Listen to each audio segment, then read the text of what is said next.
ایک بڑی امپورٹنٹ بات ہے منیبہ، لرننگ ڈسیبلٹی کا شکار ہونا جو ہے سائیکولوجیکلی اپسیٹ بعد میں کرتا ہے بچے کو، بیکاز جب اس کو لگتا ہے کہ اس کو باقی بچوں سے فرق محسوس کیا جا رہا ہے اسکول میں یا فیملی میں، اس وجہ سے وہ انگزائٹی یا ڈپریشن کی طرف جاتا ہے.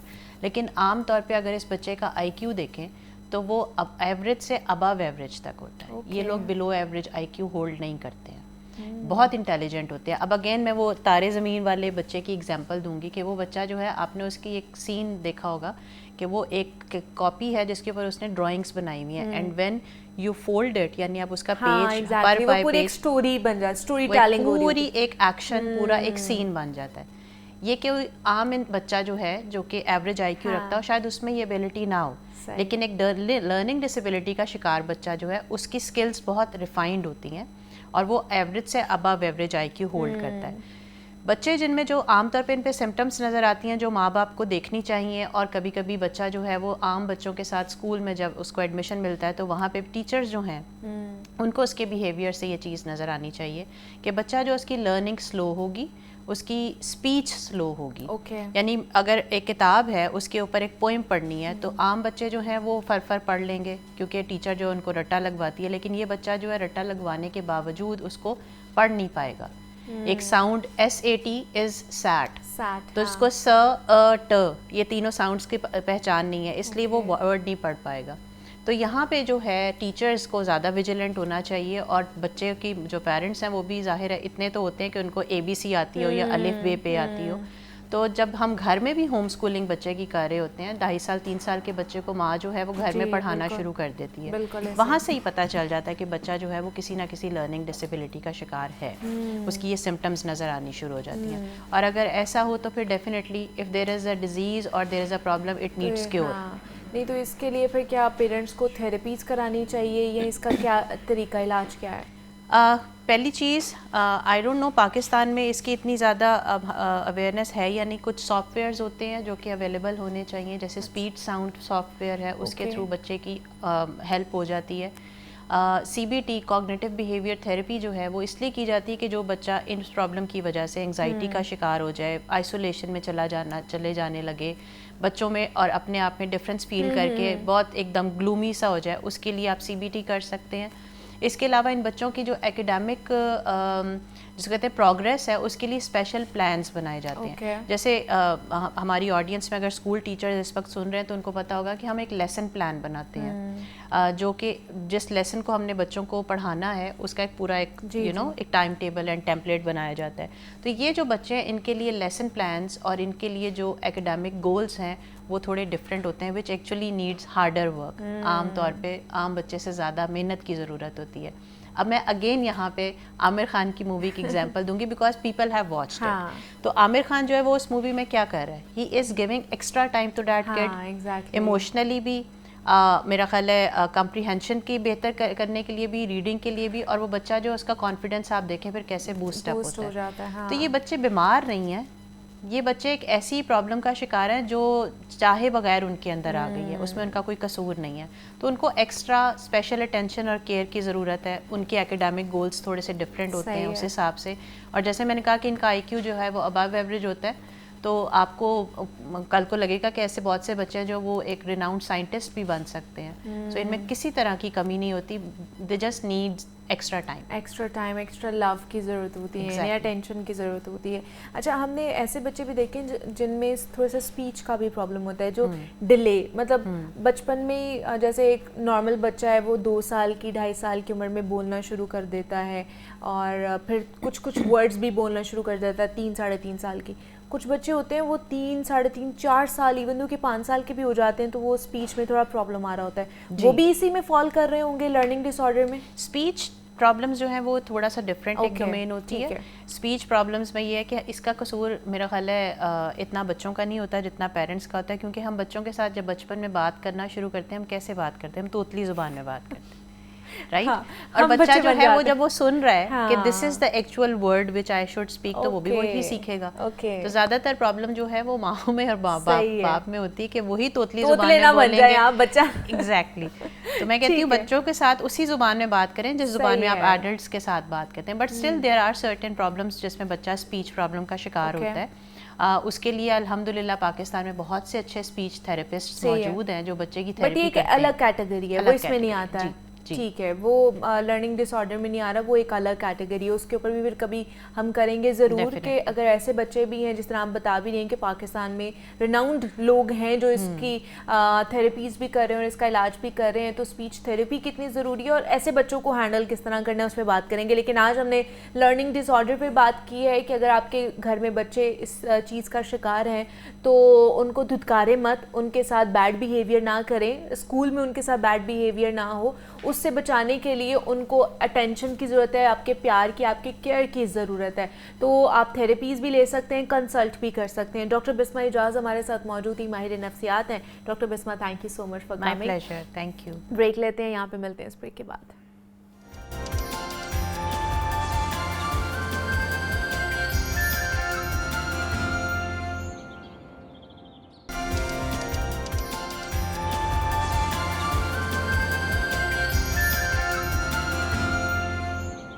Welcome back to Jago Lahore. جناب, اب ایک ایسے ٹاپک پر بات کرتے ہیں جس کے اوپر بہت زیادہ بحث ہو رہی ہے, بہت زیادہ ایکسائٹمنٹ بھی کچھ لوگوں کی طرف سے ظاہر کی جا رہی. میں بات کر رہی ہوں بسنت کے حوالے سے.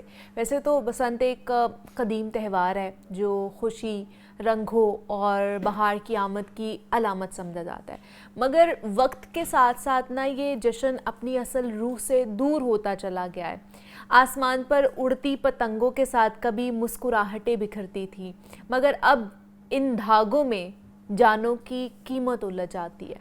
سوال یہ نہیں ہے کہ بسنت منائی جائے یا نہیں منائی جائے, بلکہ یہ ہے کہ یہ کیوں منائی جائے. اگر ایک تہوار ہماری خوشی کے بجائے ہمیں دکھ دے رہا ہے, ہمیں نقصان پہنچا رہا ہے, خوف کی علامت بن جائے, تو کیا اس پر اصرار باقی رہ جاتا ہے؟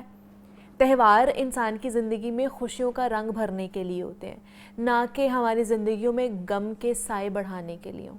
ضرورت اب اس امر کی ہو چکی ہے کہ ہم روایت اور حقیقت میں فرق پہچان لیں. لہٰذا اس پر بات کرنے کا مقصد یہ ہے کیونکہ ذرائع کے مطابق لاہور میں انتظامیہ کی جانب سے 2 روزہ محدود اور محفوظ بسنت منانے کا پلان فائنل کر لیا گیا ہے. اب اس کی وجہ کیا ہے؟ کیا پنجاب حکومت حالیہ دنوں میں جو پتنگ بازی سے ہونے والی حادثات ہیں ان سے بے خبر ہے؟ آج کے پروگرام میں ہم اسی پر بات کریں گے کہ کیوں اتنا اصرار کیا جا رہا ہے کہ جناب بسنت ہوگی ہی ہوگی. اس پہ بات کرنے کے لیے سہیل کیسر صاحب ہمارے ساتھ اسٹوڈیوز میں موجود ہیں, نمائندہ لاہور نیوز, ان سے بات کرتے ہیں. سہیل صاحب, آپ کو خوش آمدید کہتے ہیں جاگو لاہور میں. کیسے ہیں آپ؟ اللہ کا شکر, آپ سنائیے. میں بھی بالکل ٹھیک ٹھاک. سہیل صاحب, آپ کس کیٹیگری میں آتے ہیں, جو اصرار کر رہے ہیں بسنت ہونی چاہیے وہ, یا وہ ان میں جو کہہ رہے ہیں کہ نہیں ہونی چاہیے؟ دیکھیں, بسنت ہونی تو چاہیے, لیکن جو حالات ہمارے یہاں پر پیدا ہو چکے ہیں یا ہم نے کر لیے ہیں اس کے پیش نظر نہیں ہونی چاہیے. صحیح ہے. تو پھر اتنا اصرار کیوں کیا جا رہا ہے کہ یہ جو خونی کھیل ہے, مطلب ابھی انہوں نے وہ ساری چیزیں ہم پہنچائی, مطلب اس کے اوپر ڈسکشن ہو رہی تھی, اس کے بعد 2-3 حادثات ہو گئے ہیں کہ جس کے تھرو لوگوں کی جان گئی ہے, اس کے بعد بھی اصرار کیا جا رہا ہے کہ جناب یہ بسنت ہونی چاہیے. اچھا, اس میں دیکھیں, جب ہم بسنت کی بات کرتے ہیں تو کوئی شک نہیں کہ جب ہم لڑکپن میں یا جوانی میں ہوتے تھے تو یہ بڑا ایک شاندار یہ پتنگ بازی کا فیسٹیول ہوا کرتا بہت اچھا ہوا کرتا تھا. تب سرکاری سرپرستی میں تو نہیں ہوتی تھی, لیکن پتنگ بازی بہت عام تھی. اس کے بعد پھر سرکار نے اس کو گود لے لیا اور یہ ایک پیٹرن کے تحت ہونے لگی اور بہت لوگ انجوائے کرتے تھے. اور اس تہوار کے دوران اندرون شہر کی جو چھتیں ہیں وہ اتنے بھاری قیمت پر بکتی تھیں کہ لوگ دور دور سے آتے تھے, باہر سے لوگ آتے تھے, انگلینڈ, امریکہ, بہت سارے ممالک سے آ کر یہاں پر, اور بسنت جو ہے وہ سیلیبریٹ کرتے تھے. لیکن پھر یہ ہمارے اسی رویے کی نظر ہو گئی کہ جو ہم زندگی کے ہر پہلو میں روا رکھتے ہیں کہ مطلب ہم نے غیر قانونی کام کرنا ہی کرنا ہے. مطلب جیسے ایک میں چھوٹی سی مثال دیتا ہوں, گورنمنٹ نے کہا جی کہ شادیوں پہ آپ 1 ڈش کر لیں, ٹھیک ہے نا, سب کو سہولت ہو گئی ہے. اچھا, ہم کیا کرتے ہیں, ہم تھانے اور ہم جو وہ ہیں بلدیہ والے ان کے ساتھ مل کے ملی بھگت کر کے ان کو بھی پیسے دیتے ہیں اور خود زیادہ پیسے لگا کے زیادہ ڈشیں رکھتے ہیں, غیر قانونی عمل کرتے ہیں. ٹھیک ہے, یعنی ایک سہولت سے ہم نے فائدہ نہیں اٹھانا, ہم نے مطلب اس کو اپنے لیے اور عذاب بنا دینا. اچھا, گورنمنٹ نے کہا یار آپ 10 بجے تک نا یہ بند کر دیں. اچھا, اب کیا کرتے ہیں ہم, صرف اپنی وہ دکھانے کے لیے نا ہم بڑے بااثر ہیں, ہم اس کو 10 بجے سے آگے لے جاتے ہیں اور پھر ملی بھگت کا سہارا لیتے ہیں. یہی معاملہ اس میں آیا کہ ہم ایک فیسٹیول منا رہے ہیں. ارے بھیا اس کے بارے میں تو یہ کہا جاتا ہے کہ وہ البیرونی جب 1000 سال 12 سال پہلے یہاں پر آئے تھے اور کتاب الہند ان کی بہت ہی مشہور ترین کتاب, بڑی شاندار کتاب, اس میں بھی انہوں نے یہاں کے جو تہواروں کا ذکر کیا برصغیر کے, اس میں بسنت کا ذکر ملتا ہے. ٹھیک ہے. اور اس کے بارے میں مختلف روایات ہیں. مطلب اس کا جو ہندو ہیں وہ اس کا تعلق سرسوتی جو ان کی وہ ہے ایک دیوی, اس سے جوڑتے ہیں. سرسوتی ہے موسیقی, فن اور آرٹ کی دیوی ہے, یہ اس سے جوڑتے ہیں. ٹھیک ہے. اس کے بعد پھر جب مہاراجہ رنجیت سنگھ کا دور تھا تو تب یہ فیسٹیوٹی اور زیادہ بڑھ گئی. امرتسر, قصور اور لاہور, یہ 3 شہر اس معاملے میں بہت ہی آگے تھے. آپ دیکھیں کہ بسنتی رنگ جو ہے وہ سکھوں کے نشان صاحب کا بھی رنگ ہے, مطلب یہ بسنت اور یہ سارا معاملہ. اور بعض اس کو مذہبی تہوار کہتے ہیں, بعض اس کو موسمی تہوار قرار دیتے ہیں. جیسے وہ حفیظ جالندھری صاحب کی ایک نظم ہے کہ لو پھر بسنت آئی, پھولوں پہ رنگ لائی, کھیتوں کا ہر چرندہ, باغوں کا ہر پرندہ ہو گیا ہے پھر سے زندہ, لو پھر بسنت آئی, پھولوں پہ رنگ لائی. سو اس کو شعراء نے اپنی شاعری میں بھی استعمال کیا. حفیظ جالندھری صاحب کا بڑا شاندار یہ اس میں. تو اس کا مطلب یہ ہے کہ وہ سب لوگ اس سے انجوائے کرتے تھے, اس کو اس فیسٹیوٹی کو ایک اچھے طریقے سے سیلیبریٹ کیا جاتا تھا. اچھا 2007 تک تو معاملات کسی نہ کسی طرح کھینچا تانی کر کے چلتے رہے. کبھی کوئی حادثہ ہو گیا, گورنمنٹ نے کارروائی کر لی, لیکن 2007 سے تھوڑا پہلے تک حادثات اتنے بڑھ گئے کہ کیمیکل لگی ڈور اور شیشے کے مانجے کے ساتھ بنی ہوئی جو ڈور جو ایسے گلے پہ لگتی اور کاٹ کے رکھ دیتی, یعنی جو اچھا پھر اس کے ساتھ انہوں نے کیا کیا, بہت سارے لوگوں نے یہ جو بائک کی کلچ کی تار ہوتی نا, بائک موٹر بائک کی کلچ کی تار, اچھا یہ اتنی موٹی ہوتی ہے اور اس میں نا 10-15 تاروں کا سمجھ لیں کہ وہ 10-15 تاریں اکٹھی ہوتی ہیں, اس کو کھول کے جو باریک باریک تاریں نکلتی ہیں نا ان کو پھر ڈور کے ساتھ باندھ کے. اب مجھے بتائیے کہ چلو یار گورنمنٹ اگر کسی جگہ پر نہیں پہنچ سکتی تو اللہ تعالیٰ نے ہمیں بھی تو عقل دی ہے نا, اشرف المخلوقات کا ہمیں لقب دیا ہے. تو اس کا مطلب یہ ہے کہ یار میں نے کسی اور کو اتنی عقل نہیں دی جتنی تمہیں عقل دی ہے, تو تمہیں اس کو استعمال کر. یعنی وہ کلچ کی تاریں جو ہیں وہ ڈور کے ساتھ باندھ کے, یعنی جب وہ شیشہ لگی ڈور اور کیمیکل لگی ڈور سے بھی وہ تسلی نہیں ہوئی تو اس کے ساتھ وہ دھاتی تاریں لگا کے, اور پھر نتیجہ یہ نکلا کہ حادثات اتنے بڑھ گئے کہ گورنمنٹ کو پھر 2007 کے بعد اس پر پابندی لگانا چاہیے. اور اس سے پہلے گورنمنٹ اس کی بڑی اچھی وہ کر رہی تھی اور یہ بڑا اچھا تھا. اس سے مطلب بے شمار لوگوں کا روزگار بھی وابستہ تھا اور ایک ایکٹیویٹی بھی تھی, ایک فیسٹیوٹی تھی, لوگ ذرا خوش ہو جاتے تھے. کیونکہ ہمارے یہاں پر ویسے بھی اب آپ کو پتہ ہے کہ پہلے تو یہ لاہور کے بارے میں مشہور تھا نا کہ 7 دن تے 8 میلے گھر جاواں کیڑے ویلے. لاہور کے بارے میں اتنے میلے ٹھیلے ہوتے, بہت سارے میلے, تو کچھ بھی نہیں ہوتا ہے, کچھ بھی نہیں ہے. یہ میلہ ہوتا تھا, یہ میلہ چراغاں, اور یہ جو داتا صاحب کا میلہ تھا, مشہور ترین میلے ہوا کرتے, تو ایک ہجوم ہوتا تھا. تو اب جگہ بھی نہیں رہی, لوگوں کے پاس اتنا وقت بھی نہیں رہا, وہ ساری چیزیں بدل گئیں. تو ان حالات میں یہ ایک اچھی فیسٹیوٹی تھی. پھر گورنمنٹ نے اس کو چونکہ پیٹرنائز بھی کیا تھا, اس کو بہتر کیا تھا, تو اس سے کافی, لیکن پھر ہم نے خود اپنے پاؤں پر کلہاڑی ماری لوگ. تو میرا تو ذاتی طور پر خیال ہے کہ مطلب جس طرح میں نے پہلے کہا کہ یہ اس کا ہونا کوئی ایسی وہ نہیں ہے, اچھی بات ہے, لیکن جو حالات ہمارے یہاں پر پیدا ہو چکے ہیں اس کے بعد اب اس دروازے کو بند ہی رکھا جائے. 2007 اور آج 2025 ہو گئی ہے, مطلب کافی تقریباً 2 دہائیاں آلموسٹ ہو چکی ہیں. تو اصولاً تو یہی ہے کہ اگر نہ ہی کیا جائے تو اس میں زیادہ بہتری کی بات ہے. تو باقی گورنمنٹ کے اپنے معاملات ہوتے ہیں جی, پتہ نہیں انہوں نے کیا اس بارے میں سوچا ہے. اس کی چیف پیٹرن جو ہیں لہر کے, نواز شریف صاحب, انہوں نے اس کی وہ منظوری بھی ذرائع کہتے ہیں کہ باضابطہ طور پر دے دی ہے کہ جناب آپ چلیں. فروری میں کہا جا رہا ہے جی, فروری کے پہلے ہفتے میں. جی فروری ہمیشہ جب موسم بہار آتا ہے, میں نے آپ کو بتایا نا اس کے بارے میں 4-5 روایات ملتی ہیں. ایک تو میں نے وہ بتایا کہ اس کو سرسوتی سے منسوب کرتے ہیں ہندو, پھر جو سکھ حضرات ہیں وہ بھی اس کو بڑے وہ اپنے رنگ سے اس کو لیتے ہیں. اور اس کے بارے میں ایک اور بھی ہے, بٹ وہ اس فورم پر وہ بتانا مناسب شاید نہ ہوگا. سو اس کا بیسک مقصد یہ ہوتا ہے جی کہ جب کھیتوں میں سرسوں کھلتی ہے, پیلے پھول کھلتے ہیں, موسم بہت خوبصورت ہوتا ہے, تو اس انداز میں اس وقت میں جو ہے رنگ برنگے پیراہن پہننا بھی بہت بھلا محسوس ہوتا ہے.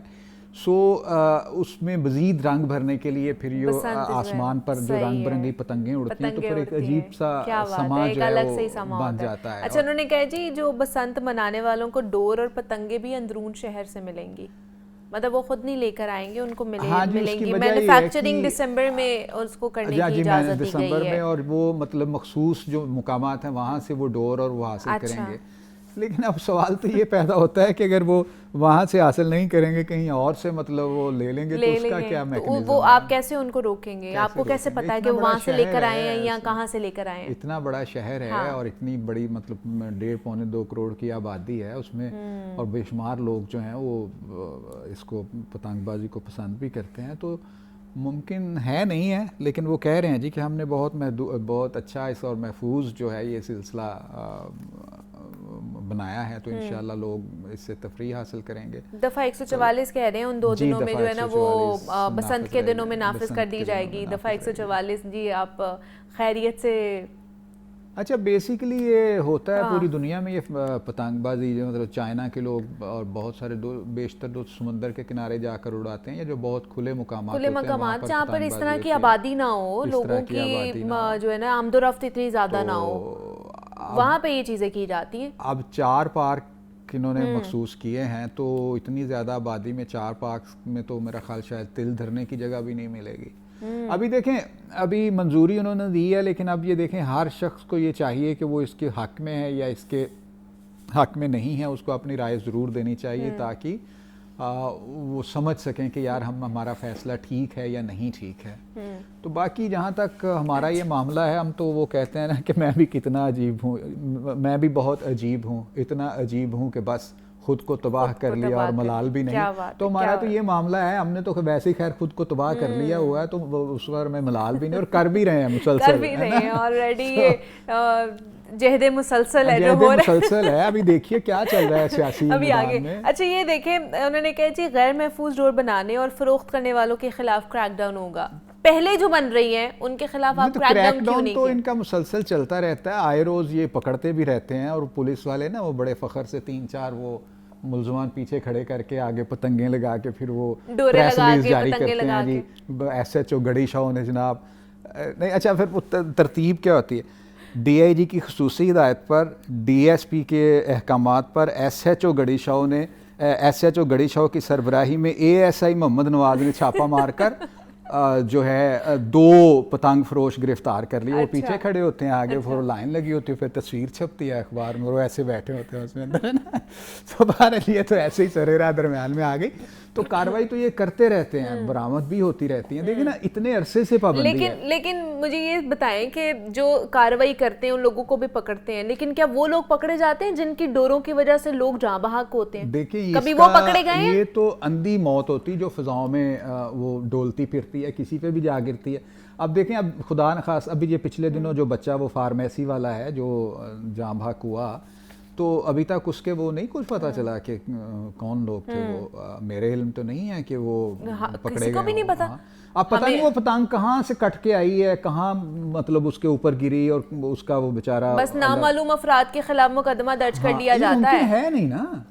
یعنی پتنگ تو دیکھیں اگر ایک بندہ دھرمپورے سے اڑا رہا ہے, وہ آگے صدر تک جا پہنچی, وہاں پر کٹی اور وہاں پر اس نے کوئی حادثہ, تو کسی کو کیا پتا کس چھت سے اڑی ہے, وہ ممکن ہے ہی نہیں. تو بہتر یہ ہے کہ نہ اس کو اگر نہ ہی اجازت یہ زیادہ مناسب ہے, تو زیادہ مناسب ہے کہ خدا نہ خواستہ ایک بھی حادثہ ہو ایک بھی حادثہ ہوا تو پنجاب حکومت کے اوپر بہت سارے سوالات جو ہے نا وہ اٹھیں گے.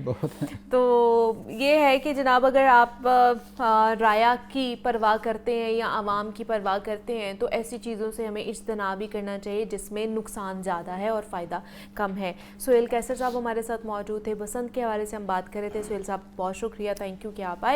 اور جناب پروگرام کی کلوزنگ پر میں صرف یہی میسج دینا چاہوں گی, چونکہ وزیر اعلیٰ 30 کوپ کا کانفرنس کے لیے برازیل میں اس وقت موجود ہے, ایسے میں انہیں یعنی ان کی ٹیم سے یہ ہم کہنا چاہیں گے کہ لاہور آج بھی زہریلے اور مشکل فضا میں سانس لے رہے ہیں. لاہوریے خاص طور پر اسموک کہیں گئی نہیں تھی. ایک ہلکی سی بارش